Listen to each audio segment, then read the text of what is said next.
내 이름은 이주인시게오. 법망을 벗어나 자신의 욕망을 채우기 위해 타인을 욕보이는 짐승을 처리하는 고문 소믈리에다. 이러한 사명을 지닌 탓일까? 어서 오십시오. 거기 앉으시죠. 네, 고마워요.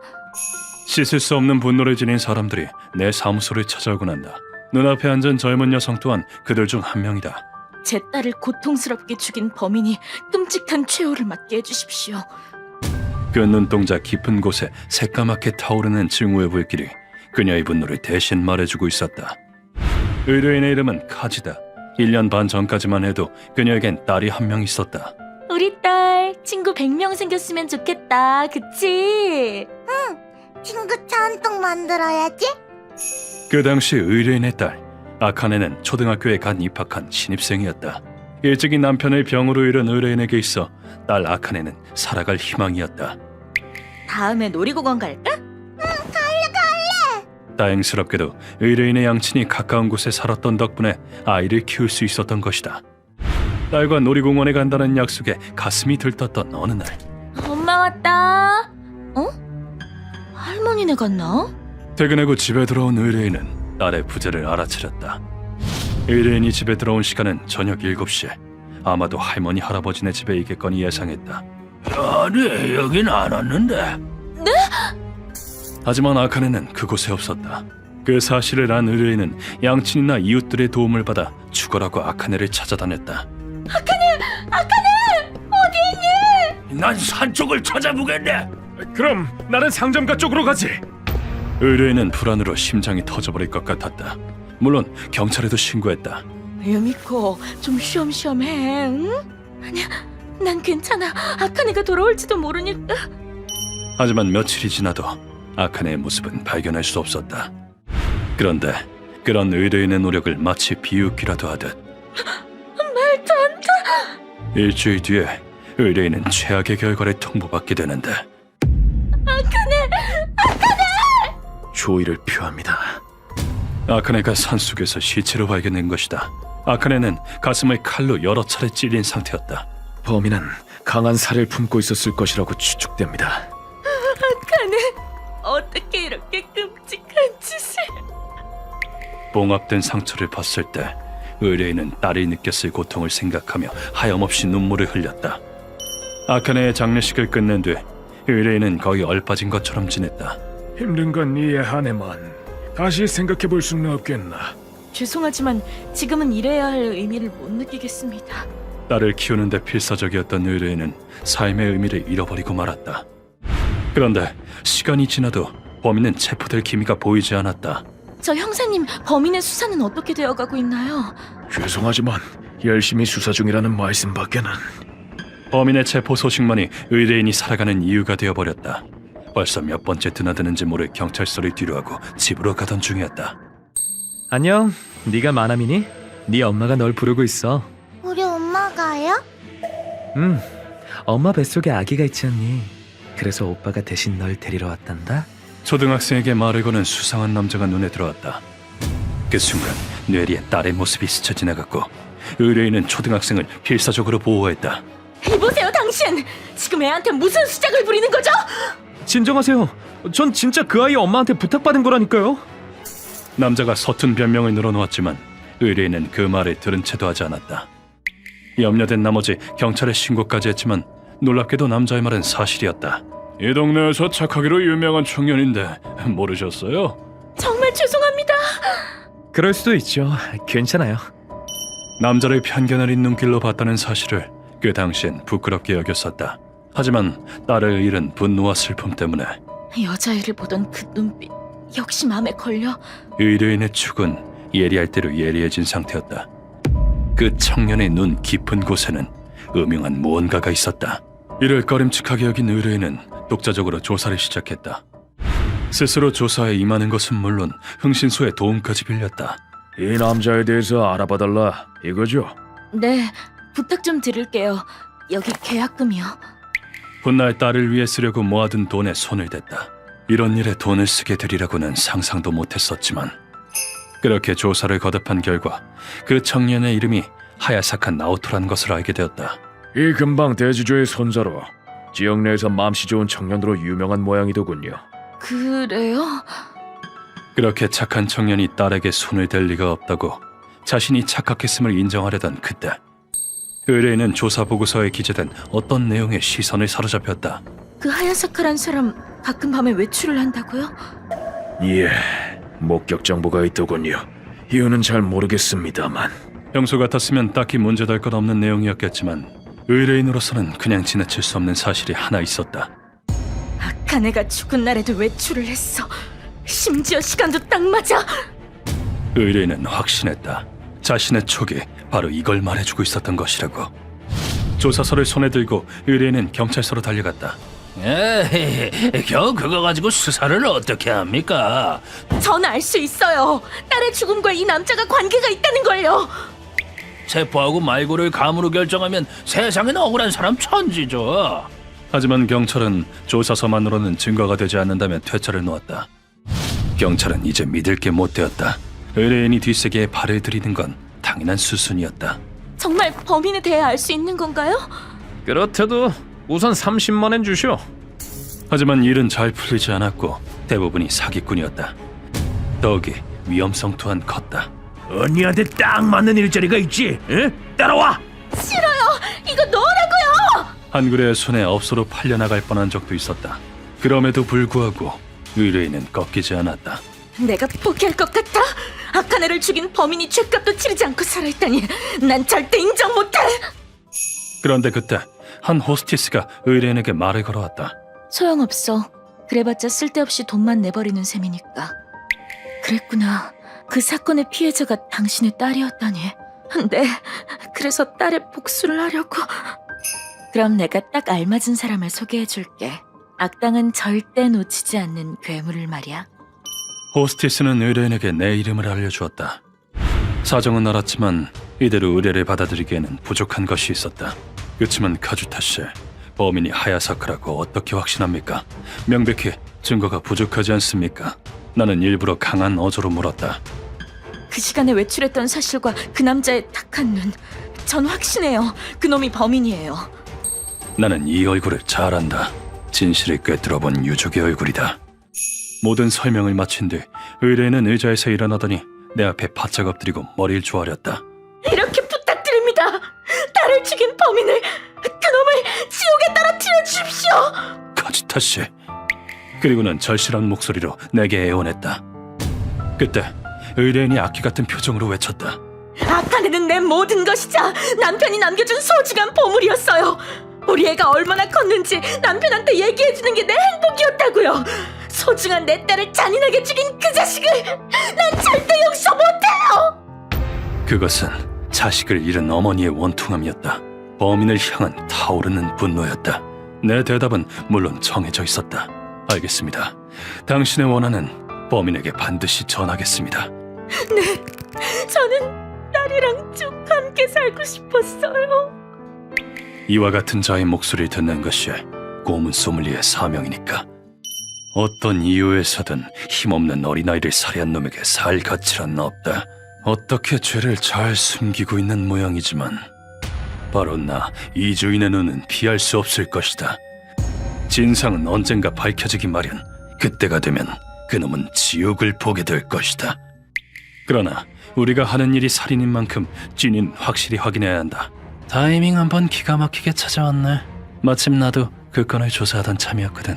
누구한테 의뢰라도 받았나 보자. 그건 아니고 의뢰가 올 것 같아서 미리 조사 중이었어. 과연 인류 정보상답게 철두철미했다. 피해자의 모친은 하야사쿠란 남자가 범인이라고 확신하던다. 그 남자가 정말 범인인가? 와, 빙고. 촉으로 알아맞히다니 대단한데? 자식에 대한 사랑이 그걸 가능케 한 거겠지. 그렇기에 그 어머니의 마음을 거두어야 하는 것이고, 하야사쿠는 이상성욕자였다. 여태껏 유괴당한 아이는 4명이었다. 안녕, 네가 남이니? 네 어머니가 크게 다치셨어. 정말요? 오빠랑 엄마 보러 가자. 놈의 수법은 악랄했다. 아이 엄마가 다쳤다고 거짓말을 해 표적을 동요시켜서 자신을 따라오게끔 했다. 그리고 지주인 부모가 소유한 별장에 아이를 데려간 뒤 본색을 드러냈다. 엄마 어딨어요? 엄마. 엄마는 없어. 멍청한 아이구나. 널 도와줄 사람은 아무도 없단다. 아이를 무참히 살해한 뒤 시신을 별장 부진에 매장했다. 하야사카는 아카네도 다른 희생자들과 마찬가지로 시신을 은폐할 생각이었지만 안 돼. 사람이 오고 있어. 재수도 없지. 하필이면 오늘 별장을 쓸 건 뭐람? 아카네가 살해된 날에 누가 급한 용무로 별장을 쓰는 바람에 하야사카는 부득이하게 산속에 시신을 유기했다. 고다이와 헤어진 뒤 범인의 신병을 확보하고자 준비하던 중 고다이? 내 핸드폰이 울렸다. 하야사카의 감시역한테 연락이 왔어. 방금 아이가 또 한 명 유괴당했대. 지금 이 순간 하야사카가 또 죄를 저질렀다는 게 아닌가. 우리는 하야사카가 있다는 곳으로 신속히 달려갔다. 선생님, 저기 보세요. 아니, 저건... 하야사카의 별장으로 가던 중 여자아이를 아는 청년의 모습이 눈에 들어왔다. 상황으로 보건대 청년이 하야사카로부터 여자아이를 보호한 듯했다. 쿠레바야시 씨. 당신은 루카와 씨! 쿠레바야시라면 예전에 보고서에서 본 적이 있다. 이 청년이 그 말로만 듣던 정의의 사나이인 모양이다. 아이는 무사한가? 필요하다면 구급차를 부르지. 이 오빠가 도와줘서 괜찮아요. 그렇다는데요? 뭐지 이 위압감은? 이 사람 보통 내기가 아니다. 구가쿠 대체의 호적수라고도 했던 것 같다. 쿠레바야시가 하야사카의 범행을 목격한 건 순전히 우연이었다고 한다. 자, 엄마한테 가자. 우리 엄마 진짜 많이 다쳤어요? 뭐야 저놈은 어쩐지 수상한데. 야생의 감인지 쿠레바야시는 하야사카가 악인임을 직감적으로 간파했다고 한다. 달리는 자동차를 쿠레바야시는 자전거로 추격했고 엄마한테 전화 왔었어. 오빠가 속인 거지. 그렇지? 얌전히 있지 뭐. 야, 너 뭐야 임마! 가히 놀랄만한 다리 힘으로 차를 따라잡았다. 그리고는 차의 바짝부터 조수석 창문을 주먹으로 깨부쉈고 자식이 그냥! 꼬마야, 오빠 꽉 잡아! 안 돼! 차 안에 있던 아이를 구출하는데 성공했다고 한다. 정말이지 놀라운 신체 능력이 아닐 수 없다. 자전거로 차를 따라잡았단 말이야? 그 정도면 사이클 선수급인데 약자가 고통받는 걸 못 견디는 성미라서요. 위기의 순간에 괴력을 발휘한 셈이죠. 악인을 향한 분노를 힘으로 바꾸는 타입인 모양이다. 나는 아이를 쿠레바야시에게 맡기고 하야사카를 잡기로 했다. 쿠레바야시 씨는 지금보다 더 강해지고 싶으신 거죠? 뭐 그럼 좋겠죠. 그럼 우리 선생님께 가르침을 받아보는 게 어때요? 도장도 따로 마련돼 있는데. 그런데 자리를 벗어나려던 찰나 루카가 해맑은 얼굴로 이런 말을 꺼내는 게 아닌가. 남을 지도할 권한은 없지만 애제자가 이렇게까지 말하는데 거절할 수야 없는 노릇이다. 좋다. 원한다면 오도록 해. 이주인 씨의 실력은 분위기만 봐도 알 수 있어요. 어디 한 수 가르쳐 주십시오. 너 악수로 힘겨루기라. 재미있군. 아무쪼록 잘 부탁. 무시무시한 위압감이다. 나도 모르게 힘을 꽉 주게 돼. 예상대로 하야사카가 도망친 곳은 별장이었다. 자꾸 바깥을 힐끔거리는 걸 보니 추격자가 있을까 불안한 모양이군. 선생님, 저놈 얼굴을 보니 너무 화가 나는데 제가 뭉개도 될까요? 얼마든지. 참 짜증나게도 생기셨네요! 가속이 붙은 강력한 주먹 한 방에 놈은 의식을 잃었다. 자, 가볼까. 죄를 청산하라. 우리는 하야사카를 고문실로 옮겼다. 선생님, 준비 다 됐습니다. 좋아. 이제 이 변태놈을 깨우도록 하지. 어린아이의 목숨을 빼앗은 놈에게 편안한 잠 따위 용납되지 않는다. 놈이 상쾌하게 눈을 뜰 수 있도록 뺨에 주먹을 꽂아 넣었다. 이와 쓰레기, 언제까지 퍼질러질 거냐? 나도 모르게 과하게 패버렸지만 이놈 얼굴이 짜증나게 생긴 걸 어떡하나. 늘 그랬듯이 그 질문을 던진다. 너는 어린 여자아이들을 농락하고 기어이 살해했다. 피해자나 절망의 늪에 빠진 유족에게 죄송스럽지도 않나? 하지만 놈의 입에서 튀어나온 건 지극히 이기적인 헛소리였다. 죄송스럽지 않냐고? 잘도 그러겠다. 난 착한 일을 한 거야. 그 애들이 추하게 커버리기 전에 아름다운 모습으로 보내줬잖아. 오히려 나한테 고마워해야 하는 거 아니야? 이놈에게 아무래도 인간의 마음이 존재치 않는 모양이다. 이런 놈에게 반성을 촉구하는 건 무의미한 짓이다. 함부로 짓거리지 마라. 추잡한 욕망에 사로잡힌 쓰레기 같으니. 루카와 시작한다. 알겠습니다, 선생님. 내 목소리에 루카오가 금속으로 된 봉을 건넸다. 나는 봉을 하야사카의 엉덩이에 있는 힘껏 찔러 넣었다. 몸이 강제로 꿰뚫리는 고통, 너도 한번 느껴봐라. 뿌리 끝까지 박아넣음과 동시에 하야사카가 절규했다. 그러나 아직 끝이 아니다. 그럼 이어서 스위치 온! 루카가 스위치를 누르자 전열로 말뚝이 뜨거워지면서 살타는 냄새가 풍기기 시작했다. 이윽고 충분히 열을 받은 말뚝은 형상기와 가끔의 특성에 의해 놈의 몸 안에서 본래의 형태로 되돌아갔다.